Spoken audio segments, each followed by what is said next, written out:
Hello, আমি সুস্মিতা। আজকে কিন্তু নিয়ে চলে এসেছি একটা জমজমাট রেসিপি নিয়ে। দেখে নিশ্চয়ই বুঝতে পারছো যে কিসের রেসিপি নিয়ে এসেছি। হুম চিকেনের পুর ভরা মোগলাই পরোটা। তো দোকানের মতনই বানাবো, কিন্তু পুরোপুরি ঘরের স্টাইলে। তো চলো মা তারার নাম নিয়ে আজকে রেসিপিটা তাহলে শেয়ার করা যাক। ফার্স্টে আমি ময়দা নিয়ে নিলাম, এটা তো ময়দা দিয়েই করতে হবে।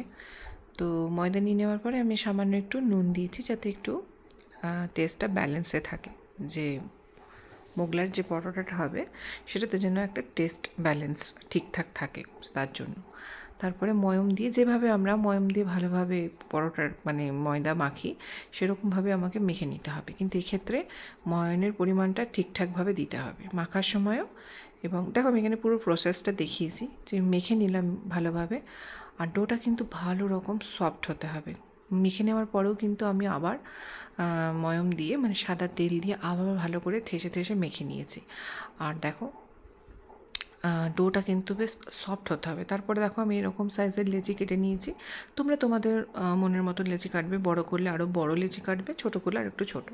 এরপরে আমি প্রত্যেকটা লেচিতে কিন্তু এরকমভাবে সাদা তেল ব্রাশ করে নিয়েছি ওপর নিচ করে, ঠিক আছে, মানে দুপিটি দিয়ে। পরে অ্যাটলিস্ট যখন বানাবে মোগলাই পরোটাটা, অ্যাটলিস্ট তার আধ ঘন্টা আগে কিন্তু ডোগুলোকে এরকমভাবে তেল মাখিয়ে ঢাকা দিয়ে রেখে দিতে হবে। আমি এখানে এমনি ঢাকা ইউজ করেছিলাম, তোমরা চাইলে একদম সুতির কাপড় দিয়ে ঢাকা দিতে পারো। তো চলো এবারে চিকেনের পুরটা তৈরি করে নিই। চিকেনের পুরের জন্য কিন্তু চিকেন কিমা লাগছে, পেঁয়াজ কুচি আর আদা রসুন বাটার একটা পেস্ট তৈরি করে নিয়েছি। দেখো, ধনে গুঁড়ো, জিরে গুঁড়ো, হলুদ গুঁড়ো আর লাল লঙ্কা গুঁড়ো দিয়ে একটা পেস্ট করে নিয়েছি। সাদা তেল গরম করে আমি এখানে দেখো এলাচ আর দারচিনি দিয়ে পেঁয়াজ কুচি দিয়ে ভালো করে নেড়েচেড়ে নিয়েছি। পেঁয়াজগুলো হালকা একটু ভাজা হয়ে গেলে আমি একটু চিনি দেবো, যাতে পেঁয়াজগুলো একটু হালকা ব্রাউনিশ কালার হয়।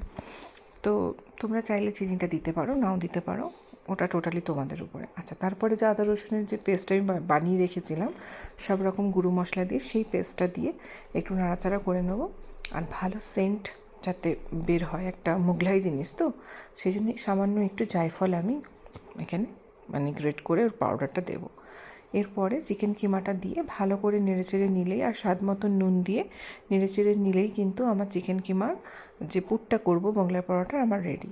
হ্যাঁ, এক্ষেত্রে মাথায় রাখতে হবে পুরটা কিন্তু একটু ঝুরঝুরে হতে হবে। তো চলো এবারে মোগলাই পরোটার ভেতরে যে পুরটা বানাবো সেটা দেখিয়ে নিই। অবশ্যই চিকেন কিমা লাগছে। আচ্ছা, এবার এখানে আমি দেখাচ্ছি লঙ্কা কুচি, পেঁয়াজ কুচি, একটু নুন, আর এই যে জিনিসটা, এটা কিন্তু ব্রেড ক্যাম্প, ঠিক আছে। এটা কিন্তু অনেকেই তোমরা জানো, আবার অনেকেই জানো না।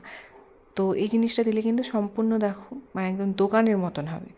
তো এইভাবে আমি কিন্তু একটা গ্লাস ইউজ করেছি এখানে, এরকম চিকেন কিমা দিয়ে, তাতে ব্রেড ক্রাম্বস দিয়ে, সামান্য একটু নুন, পেঁয়াজ, লঙ্কা কুচি আর ডিম। অবশ্যই যেহেতু এগ চিকেন মোগলাই পরোটা, তো একটা গোটা ডিম দিয়ে ভালো করে এরকম করে ফেটিয়ে নেবো, ঠিক আছে। এরকম ঘন হতে হবে, খুব বেশি ওয়াটারি হলে কিন্তু জিনিসটা মানে দেখো, আমি যেভাবে এখানে ইয়ে করছি সেটা কিন্তু সম্ভব হবে না, মুড়ছি। তো এভাবে ভালো করে আমি পরোটাটাকে বেলে নেবো। আমি এখানে একটু ময়দার মানে ডাস্ট ইউজ করেছি, আমার বেলতে সুবিধা হয়। দিয়ে পরে আবার একটু অয়েল ব্রাশ করে নিয়ে ওই যে মিক্সচারটা তৈরি করেছিলাম চিকেন অ্যান্ড এগ দিয়ে, সেইটাকে এরকম ভালোভাবে আমি ছড়িয়ে নেবো, ঠিক আছে। এরপরে দেখো, এটাকে আমি র্যাপ করবো এরকমভাবে। ঘরোয়া মানে মোগলাই পরোটা তো, এটা এর থেকে বেশি বড় হলে ভাজাটা খুব মুশকিল। তো দেখে নাও, এভাবে কিন্তু আমার মোগলাই পরোটার আমি ইয়ে করে নিলাম, রেডি করে নিলাম। এরপরে এরকমভাবে তেলে আমি ভেজে নেব এপিট ওপিট করে। কালারটাও কিন্তু খুব সুন্দর এসছে, আর যথেষ্ট ক্রাঞ্চি ছিল, অ্যান্ড ভেতরটা বেশ টেন্ডার ছিল। তো সেই জন্যই যেভাবে মেখেছি, যেভাবে আমি যে প্রসেসগুলো ইউজ করেছি, ওগুলো যদি তোমরা ঠিকভাবে ফলো করো, তো দেখবে তোমাদের ঘরের মোগলাই পরোটাও কিন্তু সেই রকমই হবে। দেখো, এখানে আমার মোগলাই পরোটা তৈরি, এবার আমি এগুলোকে কাট করব।